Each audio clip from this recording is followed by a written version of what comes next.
Você é aquele advogado que confia cegamente nas informações que estão no CNIS, inclusive quando se trata de calcular o tempo de contribuição do seu cliente?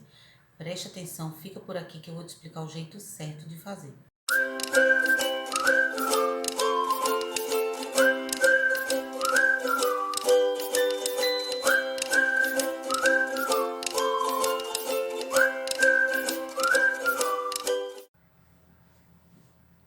Olá pessoal, Edja Nascimento aqui, eu sou advogada e sou idealizadora do canal Papo Prev, onde a gente vem compartilhando conteúdo com vocês já há algum tempo. E a gente escolheu o tema tempo de contribuição, né? Cálculo do tempo de contribuição, para a gente começar a veicular aqui alguns vídeos falando sobre alguns temas que a gente considera importante de direito previdenciário. O cálculo do tempo de contribuição, ele é de suma importância no cálculo de qualquer benefício previdenciário, né? É importante saber calcular o tempo de contribuição e também para fazer o planejamento previdenciário. Essa que é a menina dos olhos do direito previdenciário hoje em dia, né? Muitos escritórios, né, de direito de advocacia previdenciária têm hoje como sua principal renda o planejamento previdenciário. E é importante a gente saber calcular o tempo de contribuição do cliente, certo? É importante dizer, assim, para a gente começar, que o cálculo do tempo de contribuição ele se inicia muito antes da gente começar a calcular efetivamente. Porque existe uma série de informações, né, importantes que a gente vai precisar para fazer o cálculo. E a gente precisa saber como extrair essas informações do cliente. O primeiro passo é a gente fazer a entrevista do cliente previdenciário, mas um ponto muito importante sobre isso é que o cliente ele não vai chegar no teu escritório e vai te dar todas as informações que você precisa para calcular o tempo de contribuição. Ele não vai chegar dizendo fornecendo tudo onde ele trabalhou, com a documentação alinhada. Isso não vai acontecer, isso é muito difícil acontecer. Às vezes, quando o cliente sempre trabalhou a vida toda num lugar, né, num único estabelecimento, mas isso ainda assim é possível que ele tenha tido assim uma atividade informal, né? Um tempo de trabalho rural. Então é muito importante esse primeiro momento, essa primeira conversa com o cliente previdenciário. E outro ponto relevante é que você precisa extrair as informações que realmente importam. Olha, tanto quanto eu acho muito importante a gente saber ouvir o cliente, fazer com que ele se sinta confortável, deixar ele falar, tanto quanto isso é muito bom e é muito importante, e eu realmente acho que é legal você fazer, mas você deve ter cuidado para que você não deixe que o cliente fale aleatoriamente todas as informações, inclusive aquelas que não vão te servir de nada para fazer o cálculo do tempo de contribuição, para fazer o planejamento previdenciário do seu cliente. E você vai perder tempo, né? E não vai, corre o risco de você não conseguir recolher, coletar aquelas informações que realmente importam. A gente sabe que quando uma conversa longa, uma aula longa, a tendência de você parar de prestar atenção em alguns momentos é muito grande. Isso é inclusive cientificamente comprovado, né? Por isso que às vezes é muito mais eficiente pequenos vídeos, pequenas aulas do que você ficar 3, 4 horas, né, em uma única aula. Você provavelmente vai perder, vai desviar a sua atenção, vai desfocar em muitos momentos. E o mesmo acontece na entrevista do cliente previdenciário. Se você deixar ele à vontade para ele falar o que ele quiser, né, levando em consideração que a vida laboral dele está conectada com a vida pessoal, ele vai falar do nascimento dos filhos, ele vai falar do momento que ele casou, ele vai falar da esposa, ele vai falar dos vizinhos, de um colega de trabalho, de algumas aventuras que ele teve quando ele trabalhava em tal lugar, e isso não é relevante para você fazer o cálculo do tempo de contribuição. Isso não é relevante para a sua ação previdenciária, seja ela administrativa, né, o seu processo administrativo previdenciário ou um processo judicial. Então você precisa das informações corretas. Você precisa saber fazer as perguntas certas. Então a primeira dica que eu te dou em relação à entrevista do cliente previdenciário é: assuma o comando da entrevista, assuma o comando do atendimento previdenciário, saiba, faça, né, as perguntas corretas. E quais são as perguntas corretas, né? Que perguntas eu devo fazer? outra dica, né, que eu vou te dar é que você não confie na sua memória, você não vai lembrar. Você não vai lembrar todas as informações que você precisa fazer. Eu, por exemplo, utilizo no meu escritório um questionário, uma ficha de atendimento ao cliente previdenciário. Então, eu tenho lá a colinha de todas as informações que eu preciso. Cada cliente que chega no meu escritório, eu preencho essa ficha junto com ele, manualmente, né? Eu converso com ele, pergunto o nome, endereço, aquelas informações que são básicas, né? De qualquer processo, né? O nome do cliente, o endereço dele, identidade, CPF, o e-mail, se tiver, todas as informações pessoais, né? E então eu passo para aquela parte essencial, né? Para o cálculo do tempo de contribuição, para requerer o benefício, para acessar o meu INSS. E eu não confio na minha memória, porque eu sei que se eu for, né, por mais experiência que a gente tenha, né, a gente vai esquecer de perguntar alguma coisa importante. Então, olhe a ficha, né? Olhe qual é o passo a passo, qual é a pergunta que você deve fazer naquele momento. Eu tenho uma ficha que é separada, né? Então eu pergunto lá as informações para acessar meu INSS, as informações relativas à vida laboral, a informação relativa a uma possível atividade rural, a uma possível atividade especial. Eu tenho um questionário completo, né? Onde eu eh, coleto, né? Eu extraio do cliente, através daquela entrevista, tudo que eu preciso, né, para dar um andamento ao pedido de benefício, a um cálculo, né, de tempo de contribuição, a um planejamento previdenciário, seja lá o que for. Todos os clientes precisam preencher juntamente comigo essa ficha de atendimento previdenciário. Uma pergunta importante que você precisa fazer é: perdeu a carteira de trabalho? Muitos advogados confiam cegamente no CNIS, né? O cliente chega lá no escritório, pede para fazer um planejamento previdenciário, diz que quer requerer um benefício, o advogado entra no meu INSS do cliente, coleta lá, baixa lá o CNIS do cliente e ele acha que ali está tudo lindo, está tudo certo, e não é desse jeito. Então, primeira coisa, pergunte para o seu cliente se ele tem todas as carteiras de trabalho, se ele perdeu alguma, certo?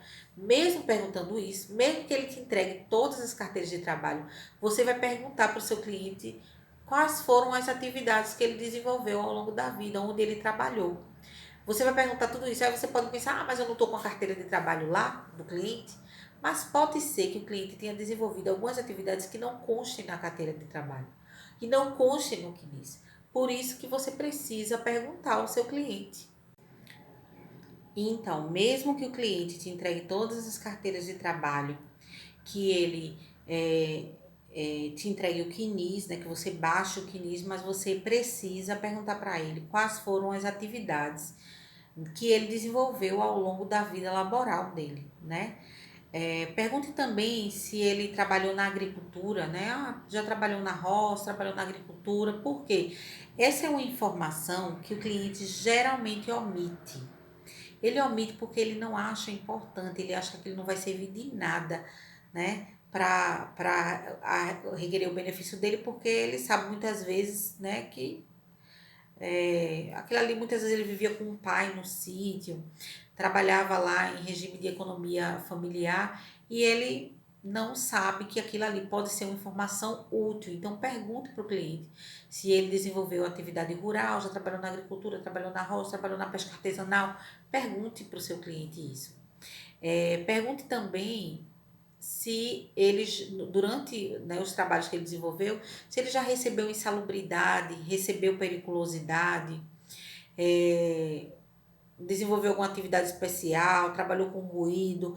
No questionário tem todas essas perguntas. Você vai fazer para o cliente todas essas perguntas. Por quê? Para você avaliar se é o caso de você requerer o reconhecimento de período especial, né? Pode ser que ele tenha esse direito, não, mas isso não era reconhecido. Olha, as empresas, né, que expõem os trabalhadores a determinados agentes biológicos ou a ruídos, eles geralmente precisam recolher eles incidem sobre essas atividades, né, desenvolvidas pela empresa uma taxa tributária maior. E aí, por conta disso, né, para fugir dessa taxa tributária, as empresas elas tendem a esconder. Então, elas escondem, elas não informam. E aí o funcionário muitas vezes trabalhou ali submetido a ruído, submetido a agentes biológicos, agentes químicos, e nunca recebeu por isso, né, nenhum adicional, e não tem esse período computado como um período especial. Então é importante você saber como era a atividade que ele desenvolvia, perguntar, né, o que ele fazia, se recebia algum adicional ou não. Muitas vezes nesse momento o cliente faz assim, doutor, a doutora, eu trabalhei naquela empresa, mas a empresa faliu já, fechou, e eu não tenho mais como conseguir um PPP, né? Mas você pergunta para o seu cliente, por exemplo, se ele conhece algum colega de trabalho que já ajuizou uma ação na Justiça Federal. Muitas vezes nessas ações a gente consegue um laudo, né? E existem outras maneiras também da gente conseguir esse laudo. Então, é importante, a gente não vai descartar essa possibilidade. Então, pergunta para o cliente se ele já esteve em atividade especial, desenvolveu, ou mesmo que ele não saiba disso, né? Por isso que é importante você perguntar, olha, você tinha ruído, o que é que você fazia? Qual era a atividade realmente que você desenvolvia? Porque às vezes o cliente não sabe se aquela atividade era um especial, não sabe se ele estava realmente exposto a algum agente, às vezes trabalhou como mecânico, estava ali exposto à graxa, tem direito à atividade especial e ele não sabe disso. Então, é nosso trabalho como advogados, né, dar essas informações para ele e ir em busca dessas informações. Outras perguntas que você vai fazer ao seu cliente é se ele já trabalhou como autônomo, né? Acontece muito do cliente trabalhar como, inclusive, prestando serviços a empresas, né? E a gente sabe que o autônomo, quando ele presta serviço a uma empresa, é dever da empresa o recolhimento da contribuição. E aí, muitas vezes, o segurado ele não sabe, ele não tem essa informação. Então, pergunta para o seu cliente se ele já trabalhou como autônomo, se sim, se ele já prestou serviço em alguma empresa, que empresa era essa. Pergunta também se ele já desenvolveu um trabalho informal, né? Se ele já trabalhou informalmente em alguma empresa e não reconheceram, não assinaram a carteira dele, nunca contribuíram. Então, faça essa pergunta para o seu cliente. Olha, com base em todas essas informações que você colheu, você vai escolher uma estratégia a seguir. Você é o quê? Você precisa fazer um reconhecimento de tempo rural, você precisa fazer um reconhecimento de tempo especial para o seu cliente, e é com base nessa decisão que você vai tomar, a estratégia que você vai seguir, aquilo que você vai precisar requerer ou vai precisar reconhecer no INSS, é que você vai saber quais são os documentos que você precisa. Na coleta dos documentos, que é uma outra etapa do cálculo do tempo de contribuição, o cliente ele vai ter um papel fundamental, porque cabe a ele trazer para você essa documentação. É ele que vai coletar. Então, vai reconhecer um período rural, então vai precisar de testemunha, tem alguém que possa testemunhar, tem alguma documentação necessária que o cliente precisa providenciar. A mesma coisa em relação ao trabalho especial, né? Tudo isso é relevante. Então, o cliente ele vai assumir nessa fase da coleta dos documentos um papel essencial para ajudar, né, no cálculo do tempo de contribuição. E aí, uma vez que você tem essa estratégia, você vai dizer para ele quais são esses documentos que você precisa, né? Todas as carteiras de trabalho, todos os PPPs, todas as fichas de empregado, se ele tiver, extrato do FGTS, se precisar comprovar algum período. Então, você vai dizer para ele toda a documentação que ele precisa providenciar. E depois você passa para a fase do cálculo, né? Para estruturar aquele cálculo de tempo de contribuição. Para isso, você vai precisar ter acesso ao meu INSS do cliente, né? Em alguns estados a gente já tem o INSS digital eu particularmente prefiro utilizar o meu INSS.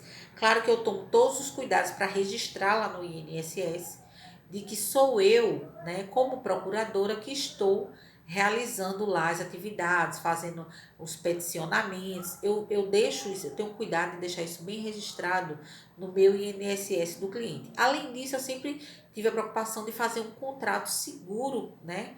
Eu faço lá um contrato bem amarradinho com o segurado desse período, na fase administrativa e também na fase judicial. Eu sempre faço um contrato bem amarrado com o cliente. Então, eu prefiro utilizar o meu INSS, né? Eu gosto mais, mas isso é opcional. Se na sua unidade, né, de federação, na sua seccional, tem lá o INSS digital, né? E funciona bem para você, tudo bem. Você pode fazer isso no INSS digital sem problemas. Eu prefiro o meu INSS. Mas, né? Você precisa, para acessar o meu INSS do cliente, você precisa ter uma senha, né? E muitas vezes, olha, é muito comum o cliente chegar no seu escritório com a senha do meu INSS e essa senha já expirou, ou já foi modificada, ou então ele perdeu a senha, ele não tem. Então, eu recomendo que muitas das perguntas que estão lá no questionário, né, na ficha de atendimento ao cliente previdenciário, é, lá as perguntas já servem, já vão te ajudar a, se for o caso, conseguir fazer uma nova senha ou então cadastrar o funcionário lá no meu INSS. Porém, né, eu gosto de fazer o primeiro acesso ao meu INSS junto com o segurado. Então, quando o segurado chega lá no meu escritório, que eu faço com ele a entrevista do cliente previdenciário, eu pergunto para ele se ele tem o acesso do meu INSS, se ele tem a senha, e lá eu tento fazer esse acesso já na presença dele. Porque se tiver alguma informação que eu precise, eu já resolvo ali na hora, né? Então, eu faço isso. Acontece de já ter expirado, aí você vai pedir para fazer uma nova senha. E quando isso acontece, o site te dá algumas opções, né? Uma delas é de você fazer isso no banco do cliente, ou seja, o cliente renovar isso no autoatendimento do banco dele. Então, o próprio site do meu INSS te dá lá quais são as opções para resgate da senha, ou o cliente pode ir numa agência do INSS. Mas nesse período, né, de pandemia, que muita gente está evitando sabiamente sair de casa, isso pode ser resolvido, seja no autoatendimento do banco, seja no site do governo, seja pelo 135. Então, tem as opções e o próprio site do meu INSS vai te dar essas opções. Na hora de efetivar esse cálculo, né, eu utilizo programa de cálculo. Eu acho muito importante você saber fazer o cálculo do tempo de contribuição, saber fazer o planejamento previdenciário manualmente, mas eu utilizo os programas de cálculo, né?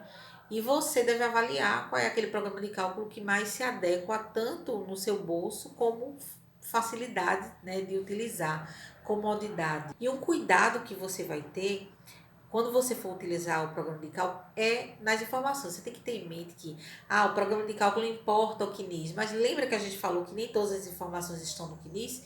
Então, algumas informações você vai precisar inserir manualmente e você vai precisar conferir. Se você for buscar o reconhecimento de um período rural, você precisa no programa inserir a conversão, a taxa de conversão, se vai ser de 1,2, se vai ser de 1,4. Você precisa colocar essa observação. Você precisa também analisar as variáveis. Por quê? Você está calculando ali, supondo que o período rural vai ser reconhecido. Mas e se não for? Então, você precisa apresentar para o cliente essa possibilidade. Olha, se a gente conseguir esse reconhecimento aqui de tempo rural, esse é o cenário. Mas se a gente não conseguir, o cenário é esse. Você também, quando for conferir lá o CNIS, você não vai conferir só o prazo, né? O prazo do vínculo, né? O período do vínculo, quando se iniciou e quando terminou. É muito comum, né? Mais do que se imagina, que a empresa tenha lançado lá o início do vínculo, mas que no CNIS não conste o final do vínculo, tá? E isso é muito prejudicial para o cliente, porque ele está perdendo ali é, um longo período de tempo de contribuição. Então, você vai conferir lá no CNIS se consta lá todos os períodos corretamente, o início do vínculo, o final do vínculo, e você vai conferir também o valor das contribuições. É muito comum o valor estar errado. O cliente entrou na empresa, percebia um salário, depois esse salário foi se modificando ao longo do tempo, né, nessa empresa. E aí o empregador continuou contribuindo naquele valor inicial. Então, é preciso conferir o valor de cada uma das contribuições, comparar com a carteira de trabalho, conversar com o cliente e ter certeza de que os valores das contribuições que estão lançados estão incidindo sobre o valor do salário correto. É muito importante conferir cada uma dessas contribuições e também o período início e final de vínculo, os períodos, se todos os vínculos estão ali. É um trabalho que você vai fazer, né? Cuidadoso antes de você realmente fazer o cálculo. Além de calcular o período, né, o tempo de contribuição, você vai calcular também a renda mensal inicial do segurado.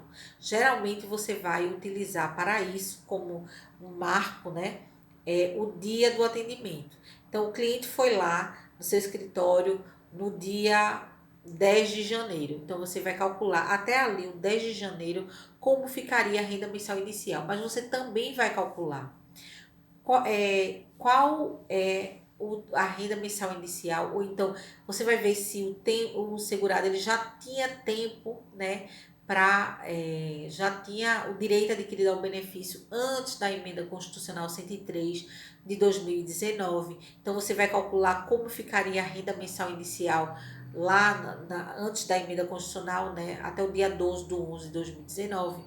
Você vai calcular depois, você vai calcular as regras de transição, você vai ver quais regras de transição se encaixam, né, para o seu cliente e como ficaria a renda mensal inicial do seu cliente em cada uma dessas regras de transição. Então, é isso. Fazer a entrevista do cliente previdenciário, fazer as perguntas certas, assumir o controle da entrevista previdenciária, justamente para você obter as informações corretas, né? As informações necessárias para que você faça o cálculo do tempo de contribuição. É você conferir cada vínculo, é você conferir o CNIS, é você ouvir do cliente, né, quais as atividades que ele desenvolveu. É traçar uma estratégia e, com base nessa estratégia, você identificar quais são os documentos que você vai precisar para realizar esse cálculo, para realizar esse planejamento previdenciário e atribuir ao cliente o dever de ir atrás dessa documentação. Olha, acontece muito do cliente achar, olha, doutor, eu quero me aposentar, tá aqui minha carteira de trabalho, tá aqui o meu CNIS, tchau. E não é bem assim, né? A gente sabe que o cliente ele precisa fornecer a documentação que o advogado precisa para fazer esse cálculo e eventualmente fazer o requerimento do benefício. Então, deixar o cliente ciente de que ele tem uma tarefa a fazer, de que ele precisa providenciar a documentação. Se for o caso, ele precisa providenciar as testemunhas. Talvez, né, e é o que eu faço, geralmente eu oriento o cliente, olha, você vai em tal lugar, você vai lá no Ministério de Trabalho e Emprego, você vai, né? Você vai procurar tal lugar. E eu oriento o cliente tudo que ele precisa fazer. Você vai na Caixa Econômica, você pode conseguir o extrato do FGTS de tal forma. Eu oriento o cliente, mas é o dever dele trazer essa documentação para você, exceto aquelas que você vai ter que conseguir, né, judicialmente, enfim. Mas é dever do cliente. E escolher um programa de cálculo, né, que seja confiável, saber fazer o preenchimento correto do programa de cálculo, ser atento, prestar atenção nas informações, se vai ter lançamento de trabalho especial, se vai ter reconhecimento de trabalho rural, ter certeza de que todas as informações que você está inserindo no programa de cálculo estão corretas, porque o programa ele vai trabalhar com base naquilo que você fornece. Se você só importar o que diz, trazer para o programa de cálculo e achar que está tudo bem, né, você corre o risco de trazer muito prejuízo para o seu cliente. Lembre-se de conferir, né? Conferir o cálculo reiteradamente. Seja cuidadoso com as informações que você lança e confira o resultado, porque você pode gerar uma expectativa para o seu cliente, por exemplo, com relação a uma renda mensal inicial, com relação a um prazo para ele se aposentar. Você pode dizer, olha, você já tem tempo, e muitas vezes ele pode não ter. Você pode dizer, olha, se você escolher agora, você vai receber essa renda mensal inicial. Isso acontece muito. O advogado fala para o cliente que ele vai receber tanto, vai receber X, e o cliente se anima e toma a decisão, e quando esse benefício é concedido, o cliente fica decepcionado, vai procurar o advogado, e o advogado não sabe o que dizer, né? E às vezes o que faltou ali foi um cuidado maior do advogado em fazer o cálculo, em conferir as informações, né? Quando você for passar essas informações para o cliente, faça isso de forma profissional. Dê aí um documento, né? Com o próprio programa de cálculo, ele te fornece isso, né? Com todos os cálculos, os valores ali. O cliente tem direito a ter um parecer organizado, né? Isso é o planejamento previdenciário, é você dizer para o seu cliente todas as informações de forma organizada, explicar para ele de forma que ele entenda e para você fazer tudo isso, você precisa ter as informações corretas, fazer as perguntas corretas, né? Analisar com atenção, conferir e então entregar o resultado final para o seu cliente. Então é isso. Eu espero que você tenha gostado, espero que essa informação tenha sido útil para você. Se você gostou, curte, compartilha, salva, né, para você, quando você precisar dar aquela revisada. E nos próximos dias a gente vai estar trazendo mais conteúdo para você.